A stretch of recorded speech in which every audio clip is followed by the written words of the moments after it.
And welcome back to the Daily Dribble podcast, guys. As always, I'm your host, Nick Zammit. Absolutely delighted to be back here at the end of the NBA season. We have officially concluded season 2023-2024 with the Boston Celtics being crowned NBA champions for a record 18th time. It really was a fitting ending to what's been a phenomenal season, not only for the Celtics, but the league as a whole. For myself, we now enter that little uncertain phase of how life goes on without basketball for the next couple of months. But if there's a will, there's a way, and I'm sure I will find a way to cope.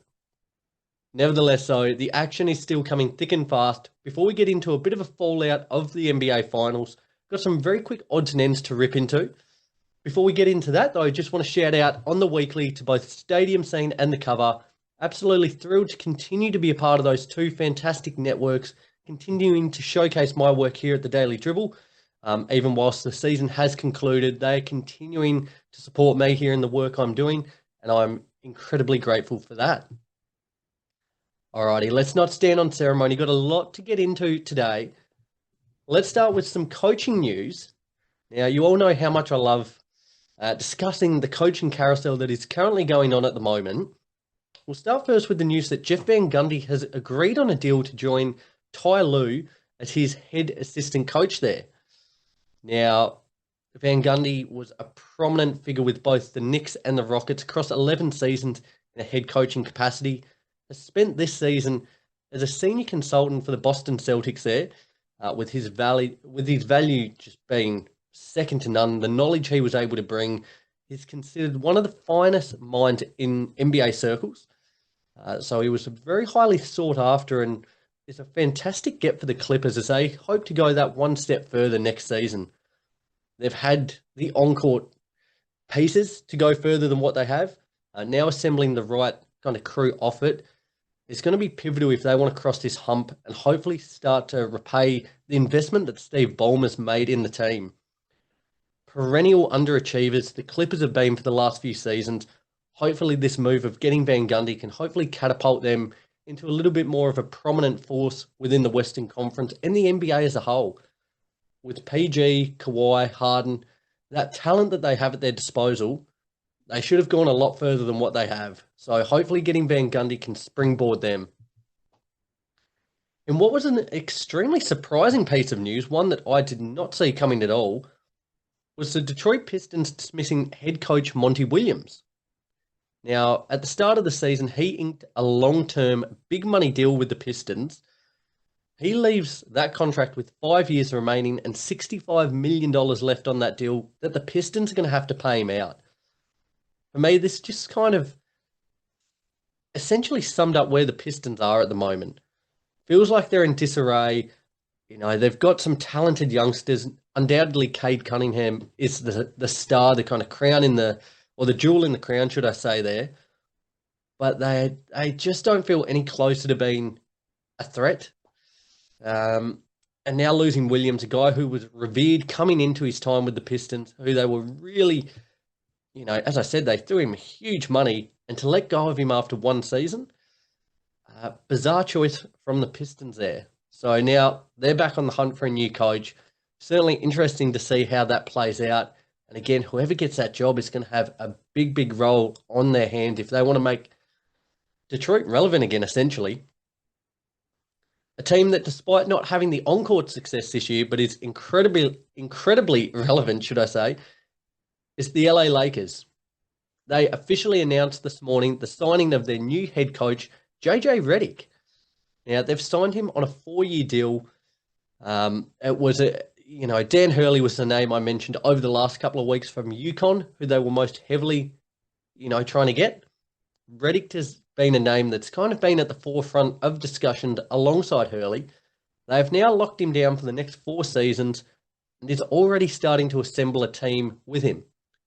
Now, the name that is kind of, essentially as soon as Redick was announced, the name he wants is Rajon Rondo to join his coaching staff. Former Lakers player, a lot of experience within the league, an elite level point guard, and a just incredible basketball IQ. He would be an invaluable get to the Lakers. So he is hoping that eventuates. But phase one was locking down their head coach, which they have now done, thankfully. In other news, the Grizzlies during the week were linked with Clint Capella. Now, he averaged 11.5 points and 10.5 rebounds across the season with the Hawks there. At 30 years of age, still has enough kind of energy and I guess years, essentially, to give to this emerging Grizzlies team. Kind of feels a similar role to that of Steven Adams, who's notoriously struggled with injuries across the past couple of seasons. One of the best rebounding centers in the league, I think would certainly be a handy pickup for the Grizzlies as they look to re-establish themselves as a force. Yeah, they just got absolutely riddled with the injury bug this year. Ja missed the first 25 games. It was kind of one of those seasons that anything that could go wrong did go wrong. So they'll be hoping to reassert themselves next year. And I think getting a player of Capella's kind of skill set would certainly aid in that. In other news, Pascal Siakam intends to sign a new 4-year, $190 million maximum contract with the Indiana Pacers. Plans to sign this once the NBA's free agency moratorium ends on July 6th. Now, for the Pacers, this was certainly their biggest off-season move. You would think it was key that they locked down Siakam and ensured that that key core that they've got stays intact. The strides they made this season were tremendous. They'll be hoping that, keeping that core intact, a little bit of playoff experience, some of these other younger guys, taking their playoff hits, that they'll be better poised to go even a step further next season. They've made huge strides. I personally, this might get a little bit of backlash. I don't think Siakam is 190 million. What's that on average? $47.5 million a year on average. I don't think he's that level of player. I think, you pay that little bit extra to keep that core intact, but in terms of the value you're getting from him, I don't think he's that guy. I'm super excited to see what the Pacers can do. They were one of my kind of Cinderella teams almost this season. I think they really gave a great account of themselves, and they've given themselves a great springboard to go even further next season. As I mentioned, though, sometimes you've got to pay that big money to keep the star like Siakam, and they've now got him for the next 4 seasons. So, well done, Indiana. There's essentially your one big off-season move done. I'm sure there'll be a little more tinkering around the edges, but very good to get that one locked away nice and early. And then finally, from odds and ends, a piece of news that really came out of the blue this morning was the news that the Chicago Bulls are trading 2-time all-defensive guard Alex Caruso to the OKC. Pardon me, a little tickle in the back of the throat. Let's try that again from the top, everyone. The Chicago Bulls are trading 2-time all-defensive guard Alex Caruso to the Thunder in exchange for Josh Giddey. Now, as I mentioned, this was a move I certainly did not see coming, nor did essentially anyone else. With Alonzo out, the Bulls have really lacked a high-level, competent point guard. It's kind of been dispersed through Kobe White, Caruso, Levine a little bit at times. But bringing in someone with the passing ability and on-court IQ of Giddey will hopefully just reassert them as a force within the East, which they haven't been for a really lengthy period of time now. On the opposite side of things, for the Thunder, they are all offense. Bringing in someone with the grit and grind and defensive acumen that Caruso possesses will certainly take them to the next level, you would think. So, essentially, I think a win-win for all parties. I think both the Bulls and Thunder would be delighted with this move. Would love to know from you guys. Hit me up on the socials, Instagram, Facebook, YouTube, Twitter, and TikTok. Let me know what you think of this trade. Who was the big winner out of it? Did anyone lose? And how do you think these respective players will go next season? Let me know, guys. Nevertheless, let's push ahead. The Daily Dribble. Right. Pardon me. You'll have to forgive the coughing. We've got listeners all around the world here at the Daily Dribble. Now, a lot of US, Canadian listeners, fantastic. Very envious of you guys at the moment. You guys are in the midst of summer, whilst here, down in Hobart, down in Tasmania, currently in the middle of, coming into the middle of winter. And I'm not built for it. Unfortunately, this week, there's been a couple of coughs, a little bit of sniffling, some stop and starting. You might have heard already. The old cold bug has hit me like a freight train today. So, hence the somewhat nasally voice. I appreciate you guys sticking with me. But just for a little bit of clarity, that is the reason why. I'm well and truly counting down the days till summer. Bring it on, because this is not it. Today's actually the shortest day here in Tasmania. So hopefully the worst of us will hopefully soon be behind us on the march towards summer. Certainly counting down once again. Alrighty, enough with that little tangent. Let's push ahead to some talk about the championships. As I said, the Celtics were crowned champions on Tuesday. They defeated the Mavericks 4-1, thus clinching a record 18th NBA championship. They've now broken their tie with their fierce rivals, the Lakers. They were both situated on 17. The Celtics take the lead. It was pretty comprehensive. The Mavs dominated Game 4, winning 122-84. Could have been a lot more than the 38 points that it was. It was looking on track for a 50-point blowout. Thought at that point there might have been the faintest little chance of a comeback. It was really a fool's hope, though. And from there, Game 5, the Celtics came out with a real intent just to kind of put the series to bed. Peyton Pritchard hit a half-court buzzer beater to take the lead out to 21 points at halftime. And from there on out, it was essentially get the champagne on ice and let's enjoy the second half. They didn't let up. It was really a comfortable victory there in the end for the Celtics. As I said, now have the most banners in NBA history and certainly from start to finish were incredibly deserving champions.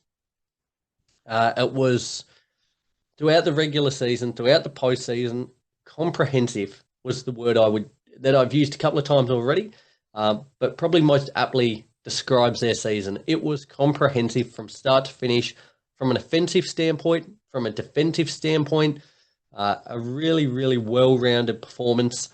Jaylen Brown secured the Bill Russell Finals MVP trophy. He beat out Tatum 7-4 in this matchup, averaged 20.8 points, 5.4 rebounds, 5 assists, and 1.6 steals per game. Despite Tatum having better overall stats in a points, rebounds, assists regard, Brown was more efficient and did a tremendous job, I think, especially in the latter stages of the series, in locking up Luka Doncic. He wanted that matchup. He asked for that matchup.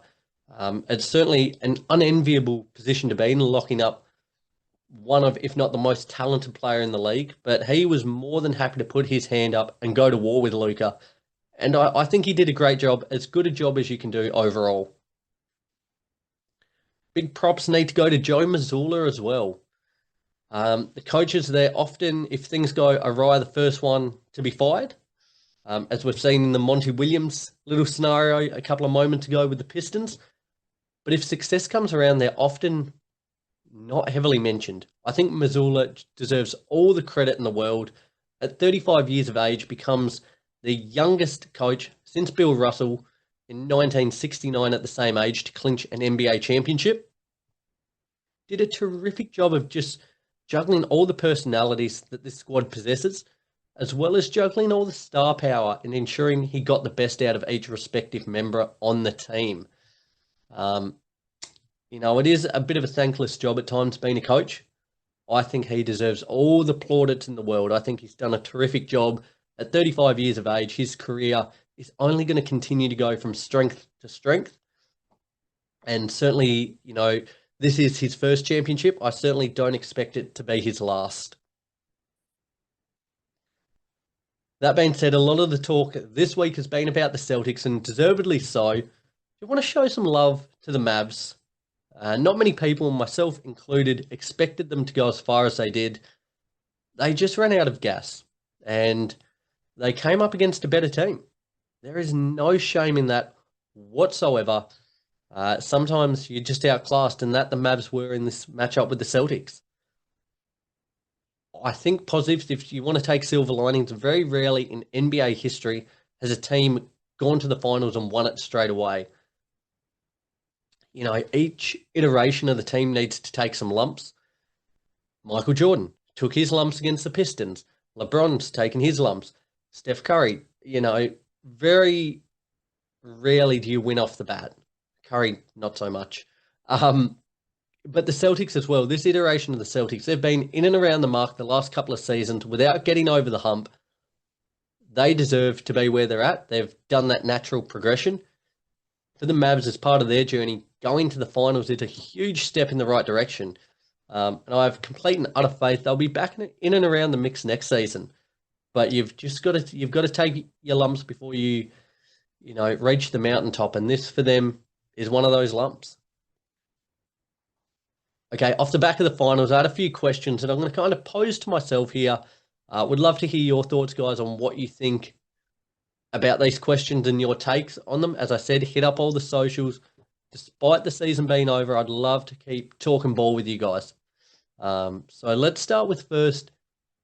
Now, it's a point that's been raging on over the last couple of years and probably has reared its head again off the back of the finals MVP award. Pardon me. Jaylen Brown or Jason Tatum? Who is the number one guy there in Boston? Now, I've said this over the last few months. I think Brown has done a terrific job on elevating to the level of a 1B. It's no longer Tatum 1, Brown 2. It's Tatum 1A, Brown 1B. Personally, I think Tatum has a higher ceiling. He's been spoken about quite heavily this year in the MVP discussions and things of the kind. Jaylen Brown hasn't. Therefore, I think Tatum has a higher ceiling. That being said, I think in terms of a floor, I think Jaylen Brown has a higher floor. So I think he's going to be a more consistent, high-level performer, whereas Tatum might go through the highs and lows a little bit more. That being said, if you're talking a hierarchy of a team, you've probably got to go as, if you're talking about a guy who's a potential MVP winner, you've got to regard them as probably the number one guy. So I think personally, I think it's Tatum is 1A, Brown's 1B. At splitting hairs, though, and I know a lot of people think differently. It's, vice versa there. But it's just such a tremendous position to be in for the Celtics organization that you've got these two studs who are they're in their prime, just about to enter their prime. They've taken their lumps. They are well poised for another big 5, 6, 7 years, running the league if they choose to stay as this duo. Fantastic stuff. In regards to the Mavs, what do the Mavs need? Now, for me personally, I think they need a third reliable star. They need a tertiary guy to go along with Kyrie and Luka. Derrick Jones Jr., PJ Washington, Daniel Gafford, Derek Lively, etc., etc. They're all really great players and have certainly done a role throughout the season. That being said, throughout the course of this final series, at big points in time, a lot of them went missing. Now, if Luka and Kyrie aren't firing, who's going to be the guy that's going to get you a bucket, who's going to steady the ship, who's going to take control of the situation? They just didn't have it. The Celtics had Tatum, Brown, Holiday, Derek White, Porzingis for phases. They had guys that they could rely on if those two big stars weren't firing, whereas the Mavs didn't have that. So I think that's what they're missing. Throughout the season, a lot of talk was around Kyle Kuzma joining them. A player of that level, a guy who can create his own shot, who can actually take control of an offense. That tertiary level start. Now, I'm not saying they need a superstar, but they need a third guy to go along with Kyrie and Luka, I think. And I think was probably the telling point between the two teams in this series. Interesting to see what they do in the offseason. Do they think they've got enough there and they just, weren't able to quite put it together on the day? Or do they look to make some moves and try and bring in a third player? Very interesting position for the Mavs. I think they're in for a fascinating offseason. Can't wait to see how that plays out for them. And finally, it's way too early, but giving my next season title predictions already, I think the Celtics look poised to be dominant for the next few years. And with the news that Al Horford is signing on for an 18th season with the franchise, they're essentially going to be running back this team. For a team that was as dominant as they were throughout the regular season and throughout the postseason, there's no reason in my mind to suggest that they won't be back in this position next season. I could very easily see them doing back-to-back. In the West, my heart wants to say the Lakers, but I think OKC and probably Denver are the two that are going to be the heavy hitters there. That's kind of how I would see it playing out at the moment. I'll say the Celtics would probably be my betting favourites just because of how strong they were this season. But I think a lot of interesting teams, I think it's going to be a real up in the air kind of battle next season. So really excited for that. Guys, there you have it. The season might be over. It is officially over now. But the show's going to carry on. Now, the draft's coming up next week, free agency, season previews, reviews. The show will not be stopping. Just want you guys to be aware of that. The season is over. The content's going to be flowing in a podcast format, as well as the socials. So ensure you're staying up to date with them. Facebook, YouTube, Twitter, TikTok, Instagram, anything and everything to get the latest news from the NBA, from the NBL. There's a lot of exciting things happening. I'm certainly excited for the next season of the podcast. Got a lot of things in the works already from both a podcasting perspective, changing things up a little bit, but as well as outside the podcast, hoping to relaunch the merchandise line and setting up a few other little bits and pieces that I think will appeal to you guys. So be sure to keep your eyes on the socials so you don't miss out on anything. Nevertheless, I will leave it at that, guys. Have a fantastic week. Enjoy a little bit of downtime from basketball. But rest assured, next week we've got the NBA draft, so there will still be plenty of news coming. Nevertheless, till then, take care, guys. Have a fantastic week, and I'll speak to you again soon. Till then, take care.